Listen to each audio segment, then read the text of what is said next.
কারণটা হঠাৎ করে কি আসলো এটার কারণটা হচ্ছে বাচ্চা। কারণ আমার যখন আমার বেবি কনসেপ্ট করে তখন বিগত ৩ বার তো একটা বড় অ্যাক্সিডেন্ট হয়েছে, আপনারা সবাই শুনেছিলেন। তো এইবারটা আসলে ডক্টরের জায়গা থেকে খুব পজিটিভলি আমাকে সাইনিং দেখাচ্ছিল না। তো আমার কাছে মনে হয়েছে আফটার অল আমি তো একটা মেয়ে, বেলা শেষে আমি নায়িকা আজকে আছি কালকে থাকবো না, বাট আমি তো একটা মেয়ে, আমার তো একটা পরিচয় হওয়া দরকার, আর মেয়ের বড় পরিচয় সে একজন মা। তো ওই জায়গা থেকে আমি যখন ইনসিকিউর ফিল করছিলাম তখন আমার কাছে মনে হচ্ছে দ্য বেস্ট ডিসিশন আমার বাচ্চাকে নেওয়া। সংসার বা কোনো কিছু এটা ইম্পর্টেন্স আমার কাছে তখন হয়নি।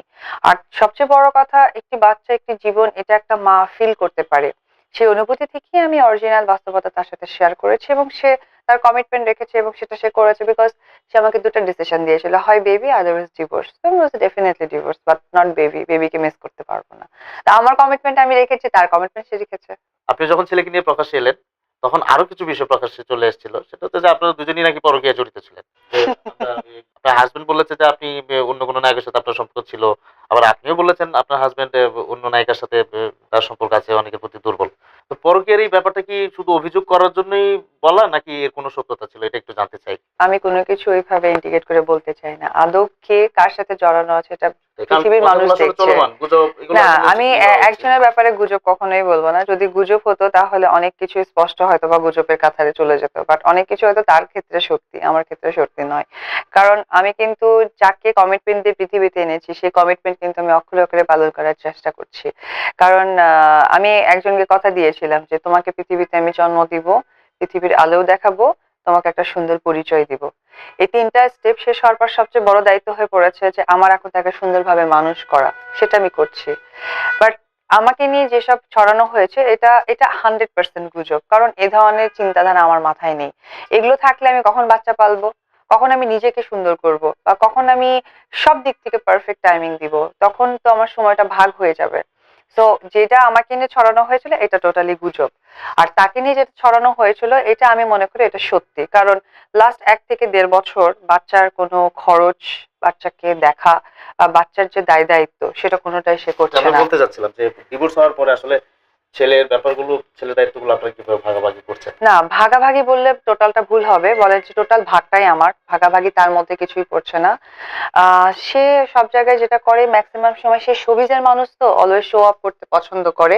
তো তারই একটি বহিঃপ্রকাশ, যখন ছেলের আমার বার্থডে হলো তখন একটি পরিচিত সাংবাদিককে নিয়ে হঠাৎ করে আমার বাসার নিচে হাজির, অর্থাৎ এই যে এই বছরের 27শে সেপ্টেম্বর যে আমার ছেলের বার্থডে আমি একটু ছোট করেই করলাম। তো ওই জায়গায় এসে হাজির, সে একটা স্বর্ণের চেন, একটা স্বর্ণের ব্রেসলেট দিয়ে। আমি ভেবেছি আমেরিকা যাবে হয়তো বা কোনো শুটিং এ, পরে শুনি কক্সবাজার শুটিং এ যাবে। তার জন্য ছেলেকে কোনো রকম চুমা খেয়ে আদর করে, আবার অনেক সাংবাদিক মুখরোচক দিয়ে লিখেছে আবেগপ্রবণিত সময়। তো আমি নিউজে, তা আমার কথা হচ্ছে যে ফ্লাইটটা যদি হয় কক্সবাজার, সেখানে তো আবেগের কোনো প্রশ্ন আসে না, বরঞ্চ আমি আবেগিত হয়ে গেছি যে এত তাড়াহুড়া দেখে। কারণ লাইফে আমিও কক্সবাজার অনেক গেছি এবং আমি দেশের বাইরেও অনেক ফ্লাই করেছি। যেখানে আমার নিজের সন্তানের আজকে বার্থডে, অর্থাৎ পৃথিবীর সবচেয়ে স্পেশাল ডে, আমার কাছে মনে হয় একজন মা হিসেবে যে ঈদ এবং পূজার থেকেও স্পেশাল ডে আমার সন্তানের বার্থডে, ডেফিনেটলি। তো ওই জায়গা থেকে আমার কাছে মনে হয় যে সেটা যদি আমেরিকানো কোনো ফ্লাইট হতো বা বিজনেস ক্লাস ট্রাভেলিং কোনো জায়গা হতো, আমি ওটা ছেড়ে দিতাম। তো সেখানে কক্সবাজারে ফ্লাইটটা সে মিস করতে চাইনি, এটা প্রচন্ড হাস্যকর। বাচ্চা তো বাবাকে ওইভাবে বুঝে উঠতে পারে না যে সে কক্সবাজার যাচ্ছে, বাচ্চার দরকার বা বাবার সাথে খেলা, সে সময়টা তো আর পায়নি। তো এখানে আর কিছু বলার থাকে না।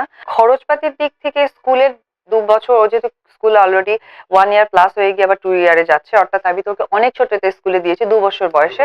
এখন আমার ছেলের বয়স 3 বছর। এই 2 বছর স্কুলের খরচটাই সে দিয়েছে।